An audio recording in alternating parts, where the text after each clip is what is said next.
I forgot to bring my wallet. Can't you just cover for me? I'm counting on you. Your back pain isn't that big of a deal, is it? I've seen plenty of unacceptable behaviors from this person before, but making such comments to someone suffering from back pain is just out of line. It's clear she only thinks of herself. It's pitiful that she doesn't realize that what she does to others can come right back at her. I'm Catherine, and I just turned 70 the other day. Up until recently, I worked at a local small business in Nebraska, but now that extended employment is over, I'm a full-time homemaker. Having worked at the same place for nearly 50 years since graduating high school, it was a bit sad to leave. But now, I'm getting used to being a homemaker, and I've started to think that the relaxed life with my husband isn't so bad. Thinking about it, I've never really taken the time to enjoy the simple pleasures of daily life with my husband, but now every day feels fresh and enjoyable. I met my husband at our favorite cafe. One Saturday, after my morning shift, I went to our usual cafe, and by chance, he was sitting near me at the counter. He didn't come off as particularly stylish, but there was something earnest about him that caught my attention. From then on, we started seeing each other more, especially after my Saturday morning shifts or on lazy Sunday afternoons. Our conversations also gradually increased. Although for every 10 things I'd say, I'd be lucky if he responded to 2 or 3, I fondly remember how happy I was that he'd take his time to think deeply and respond. Our relationship naturally blossomed, and it didn't take long before we got married. Even after marriage, the dynamics between us didn't drastically change. I mostly did the talking, and he, now my husband, mostly listened. I think that balance worked perfectly for both of us. We were blessed with a son, and the 3 of us lived happily. Back then, there was a significant labor shortage. I barely got any time off around childbirth and worked almost continuously. It'd be a lie to say it wasn't tough. But I had my husband and our newborn son to support, and that kept me going. There were times when I made my son feel neglected, and I know I often left my husband to fend for himself. However, both my son and husband respected my dedication to my job and the hard work I put into it.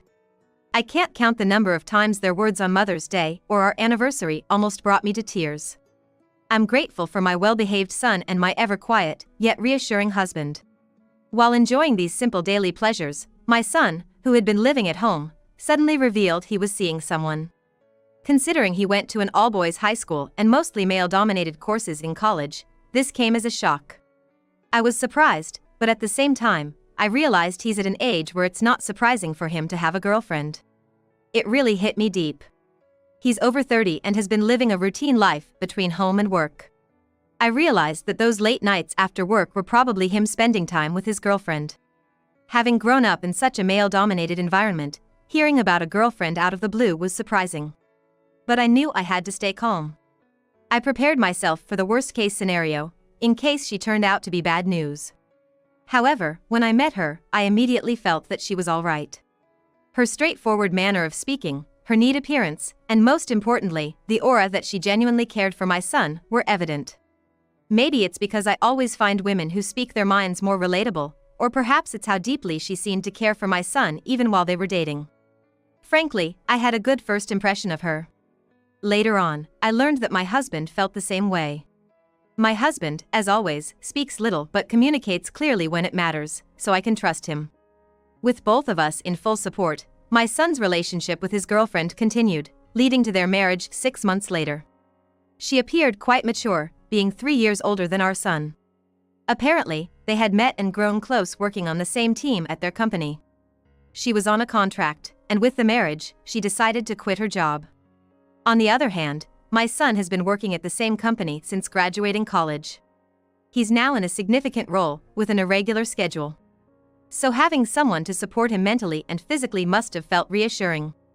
I had always wanted a daughter and hoped to get along with his girlfriend. But I'd soon realized that my hope of getting close to her was just a fleeting dream. Following their marriage, my son and his wife began living as a couple. They both had lived with their parents until then, and now, with marriage, they started their own independent household. So, we decided to give them a modest wedding gift. The bride was the eldest daughter and my son, the only child and the eldest. Given that a treasured daughter had married into our family, we gave a bit more than the usual amount. However, the words she uttered after receiving the gift were unbelievable. Even now, I cannot forget. Wait, this amount? From marrying into a family with an only son, this is all? I thought I might have misheard, but I didn't want to spoil the mood. Given my son's limited experience with women until now, I felt that if he missed this opportunity, he might not find another partner. Despite clearly hearing those surprising words, I pretended I hadn't heard anything. But in retrospect, deliberately overlooking this sign was a huge mistake. Soon enough, we realized the error of our ways. While we saw our son mainly during traditional holidays, the number of visits where she acted selfishly began to increase. I can't sit under an AC, I might catch a cold. But if it's just a fan, it's too hot for me. I'm on a low-carb diet, so I only eat low-carb mayonnaise. It was always something with her. If it was in her own home, she could do as she pleased. But this was my home, and as her mother-in-law, I found her demands a bit much. Yet, she wasn't always unreasonable. Sometimes I'd get annoyed, but I'd remind myself to accommodate her requests. However, lately, it seems she's going too far. She often puts her needs and desires first, and it's becoming too much. Do you have a dress? I want to wear one for a gathering with my friends. Can I borrow it? I own several kimonos, and each one has been carefully chosen for its exquisite fabric. Even now, decades after purchasing them, it's evident at first glance how high quality they are. I don't wear them much now, so feel free to wear them anytime. But be careful, the fabric is delicate. Yes, I understand. She borrowed it hastily. When it came back, it was in terrible shape. There were stains, wrinkles, and what seemed to be bits of food. Clearly, she hadn't had it cleaned. It appeared as if she had taken it off in a rush and brought it to us as is.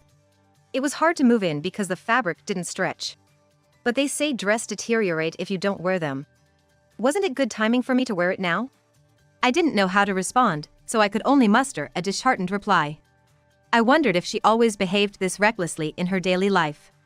Still, there was no way to ask. Recently, it's mostly my daughter-in-law who visits our home, with my son and grandchildren rarely around. Apparently, they are busy with work and club activities, which means she visits us alone. I wonder if my son is aware of how she behaves when she's at our home.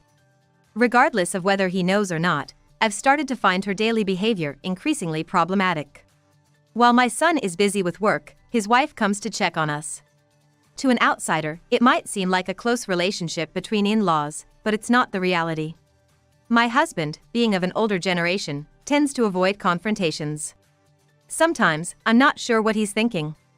He just accepts my daughter-in-law's comments without showing any disapproval. I hope that as a married couple, they'll eventually understand each other. But I also fear I might be mistaken. Despite my son and grandchildren being busy, my daughter-in-law continues to visit us. She came quite frequently, about once every 1 to 2 weeks. I couldn't be too harsh on her, but I did sense some ulterior motives. Every time she came over, she had specific requests, this snack, that tea leaf. Her whimsical demands were endless. Then, out of the blue, she said something unexpected. Your wedding anniversary is coming up, right? My husband and I were discussing, and we'd like to celebrate it as a way to thank you for all you do for us. I was shocked to hear this from her. But I hoped that the daughter-in-law we cared for had feelings for us. We would be delighted. My husband would surely appreciate your gesture.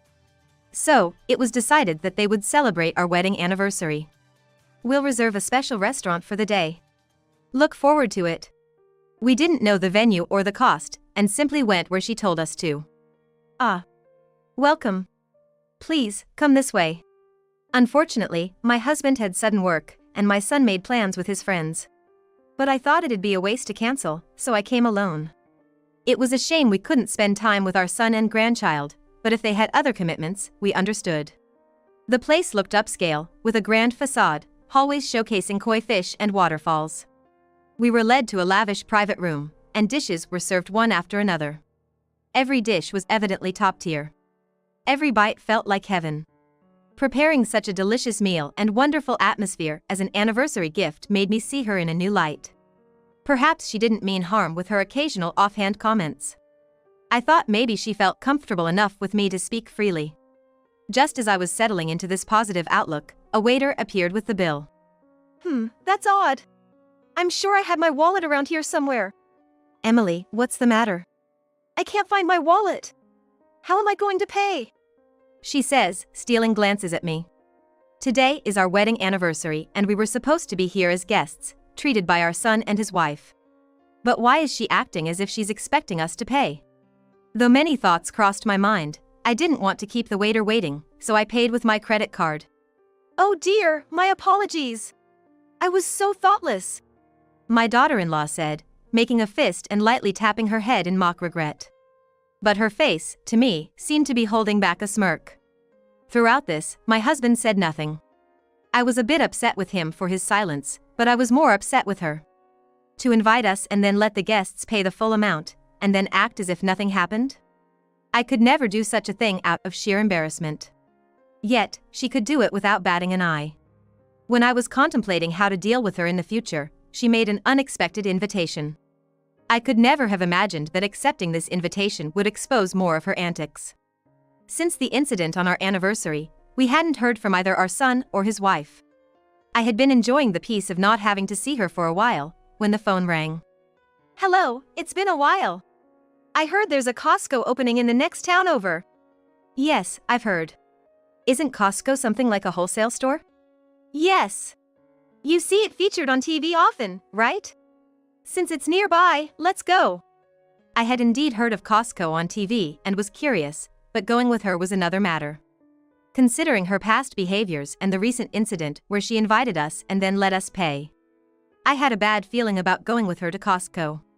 Moreover, I hadn't driven in a while and lacked confidence, and she didn't have a license. Just as I was about to decline her invitation citing the driving reason, my husband, who had been listening, gestured for the phone. Confused, I handed it to him, and he uttered words I wasn't expecting. Emily, I happen to be off that day. I can drive. Shall we go together? Awesome. Let's meet up on the opening day. Thank you. After hanging up, my husband quickly left the room. I knew he was aware of our daughter-in-law's past actions, yet he proposed to go to Costco with her and even offered to drive. I couldn't understand what he was thinking. The much talked about Costco was bustling with people when we arrived. Huge shopping carts clattered everywhere. Everyone seemed to enjoy shopping, but I felt only unease. With just the two of us at home, we'd likely waste the bulk items sold at Costco. So, the only thing I wanted to buy was a refill pack of detergent I'd run out of. Meanwhile, my daughter-in-law was piling up item after item in her cart. Ah. This is the bread I saw on TV the other day. I'm getting it. Oh, and I've wanted this jam too. Hold on, Emily. You're buying a lot. You didn't forget your wallet like last time, did you? Oh come on, are you still holding on to that? That's scary. Besides, I need all these for a home party with my mom friends. I was truly taken aback by her complete lack of remorse. After shopping for a while, we began lining up at the checkout. But, perhaps due to the opening sale, every checkout lane was backed up with a long line of shoppers. It seemed like it might take a while. The cart was piled high with goods. The detergent I bought seemed to be buried somewhere beneath. As I was contemplating this, my husband suddenly spoke up. I forgot to buy something. What? Why all of a sudden? I don't know where it is. I'd like you to come with me. Oh, Emily, you can stay in line for us. Saying this, he pulled my hand, trying to lead me out of the line. I wondered what he could have possibly forgotten as we walked, but he kept moving forward. Suddenly, he sat down on a bench. My back hurts. I need to rest. From where we sat, we were a bit away from the registers, but I could still see the line of people waiting. Amidst my confusion, my phone rang. We're almost at the checkout. Where did you go looking for the forgotten item? I don't want to go through this line again. I'm sorry. My husband's back is acting up and he needed to rest. Most of the things in the cart are what you put in, right? I'll give you money for the detergent I picked out later. Could you please just check out on your own? What? Are you serious? This is the worst. I felt bad for leaving her alone in line, but was it really necessary for her to shout like that? Even without the speaker on, her yelling could be clearly heard by everyone around. Wait, Emily, did you possibly? I forgot my wallet. This is unbelievable. All because of his back pain. If I knew this would happen, I wouldn't have come with you. It was glaringly obvious that she had been counting on our wallets from the beginning. Did she even realize she was digging her own grave? However, I feigned ignorance and offered some advice. Forgot your wallet? Don't you have electronic money or something like that? I don't know anything about that. What am I supposed to do with all these items in the cart? His back? I don't care about that. I need to figure out how to pay for these groceries.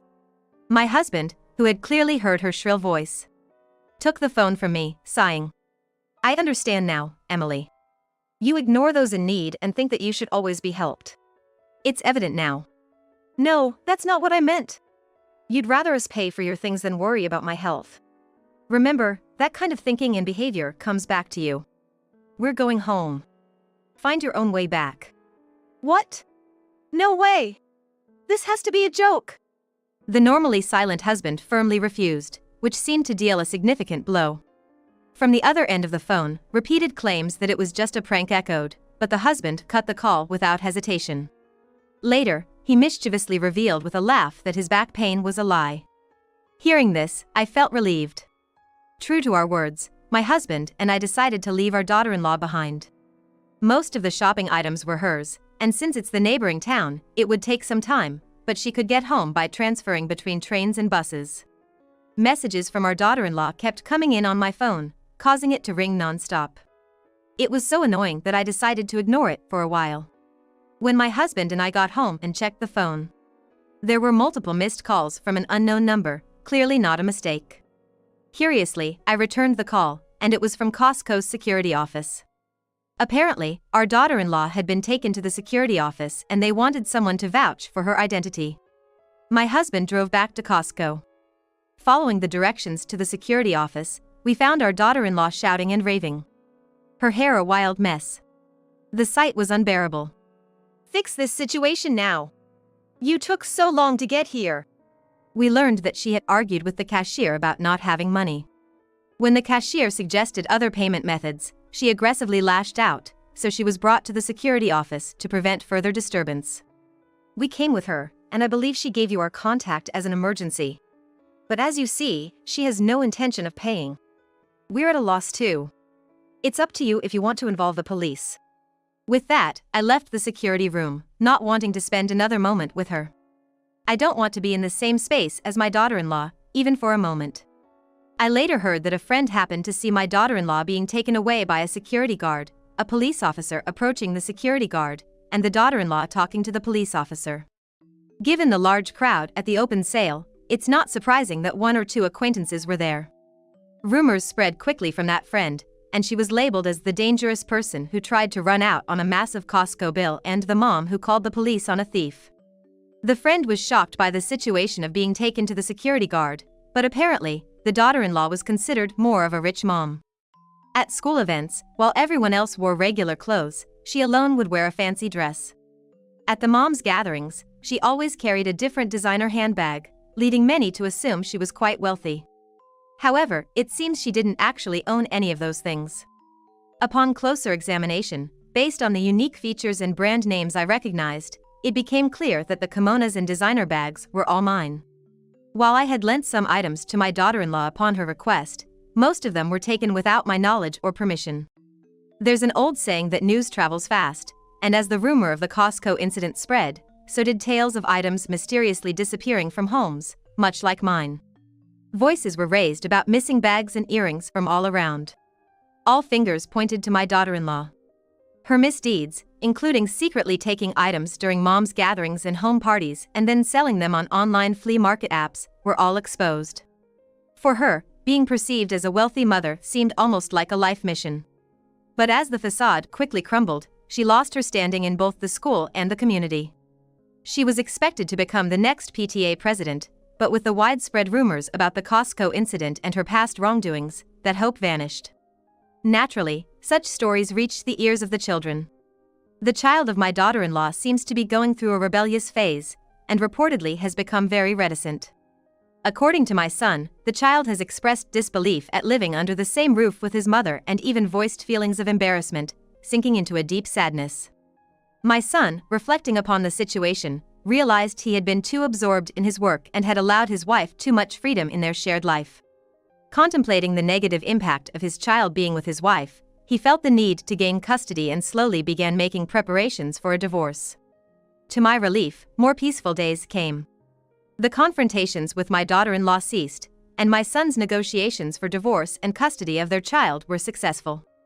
Now, my son, having moved closer, and his child are spending joyful days with me. Together with my son, we are cooperating in raising the child, which gives me a feeling of joint parenting. This entire experience made me realize that deceit and facades are eventually exposed, often in the worst ways.